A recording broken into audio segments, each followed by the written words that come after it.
Bitcoin is a conservative monetary system. It's the first system that respects the laws of thermodynamics and the laws of physics and the laws of math, which means it is true and pure, right? It has integrity.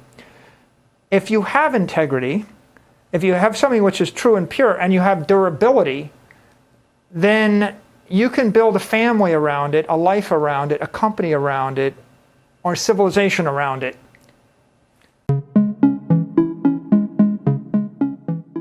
Steel is concentrated energy in metallic form. You ever walk in a steel plant and you look at the energy going into steel refining? It's concentrated energy. The history of the human race is the civilization that channels energy most effectively always wins. Steel trumps iron. Iron trumps bronze. Bronze trumps rocks. Bows and arrows trump the guy with the spear. The guy with the spear beats the guy with the knife. It's always a matter. If you have air power, you beat land power. Sea power beats the army, and nuclear power trumps everybody. And so, if I have steel, I have concentrated metallic energy. I can create a skyscraper punched up 100 stories in New York. How long will it last? 100 years. How long will a steel ship last? Longer than you will last, as long as it doesn't corrode. Wooden ships? Not so much. Wooden ships rot, right? You want to build a building and punch it up against gravity and hold it 100 years. You need concentrated energy. If you want to build a trust fund that'll last 100 years, how do you save $100,000 for 100 years and give it to your great-grandkids? You put it in the US dollar, you use 99% of your economic energy. If you're maybe 99.5%. You put it in gold, gold supply doubles every 30 years. The gold bankers keep inflating the gold. Maybe you lose 90% of your economic energy.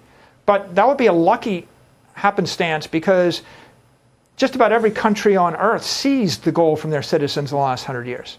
Everybody, even the US, they take your gold. Yeah. So you want to save money for 100 years. You can't do it with the currency. You can't do it with gold. Which company is going to be around in 100 years? You want to put $100,000 into real estate in Florida? Can you buy $100,000? Let's say you could. 2% tax, 2% maintenance, 4% maintenance fee, 4% of $100,000, $4,000 a year. Half-life, like, your money's not going to last 100 years. How do I preserve my property, which is economic energy, which is capital, which is money? How do I preserve that? I need something harder, right? More durable. I need a steel. I need an economic steel. Steel is concentrated metallic energy. Bitcoin is concentrated digital energy. It's energy in digital form. It's vacuum-packed food. It's something sitting in orbit, right? Right? I eliminated the friction on energy.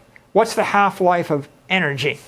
If I take a megawatt of power and I sell it at 12 cents a kilowatt hour, I have about $1 million. Okay, I'll give you $1 million of electricity. How long can you hold it in a battery? You lose 2% a month.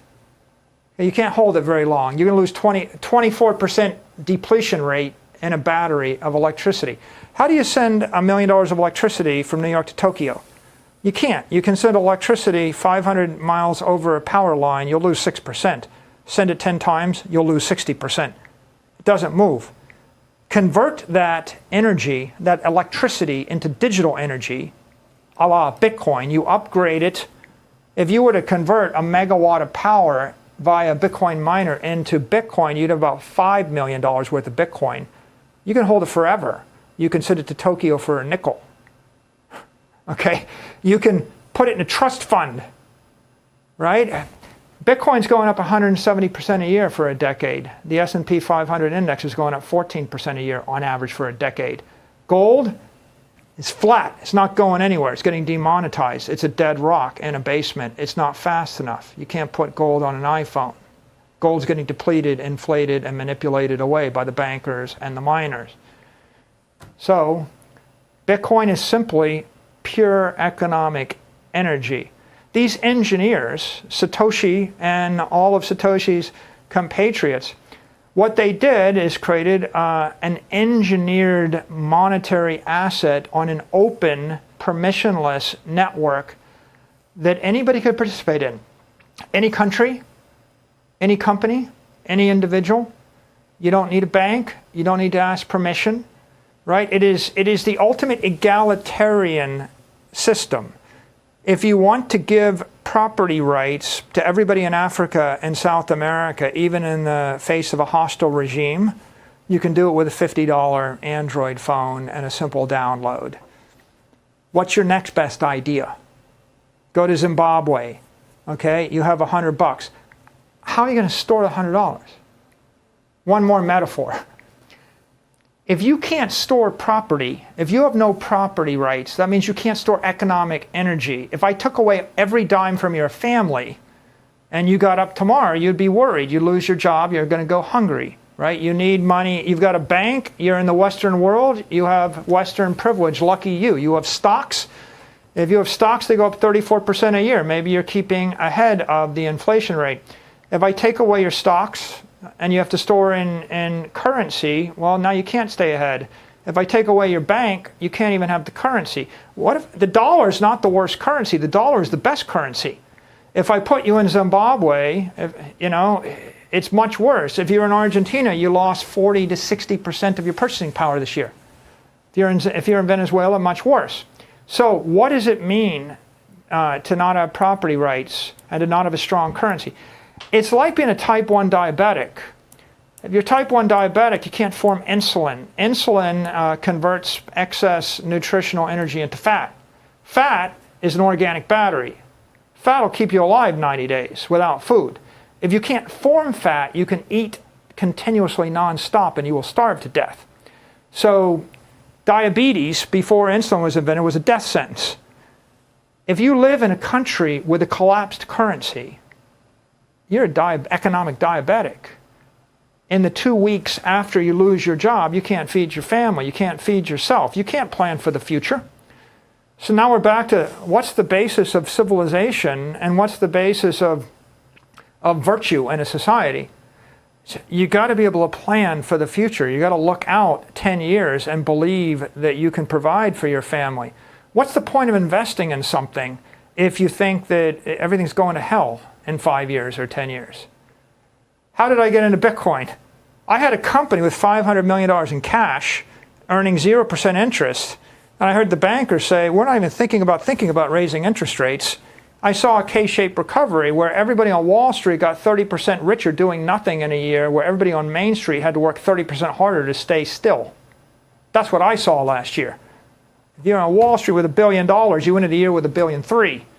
If you're on Main Street working for a living, selling something by the sweat of your brow, you had to raise your prices 30%, working harder in order to generate 30% more money to buy the same thing you could have bought before the crisis.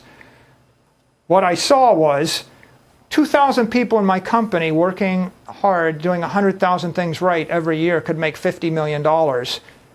And the money in the bank was going to lose $100 million a year in value doing nothing. And we were running as hard as we could and going backwards, right?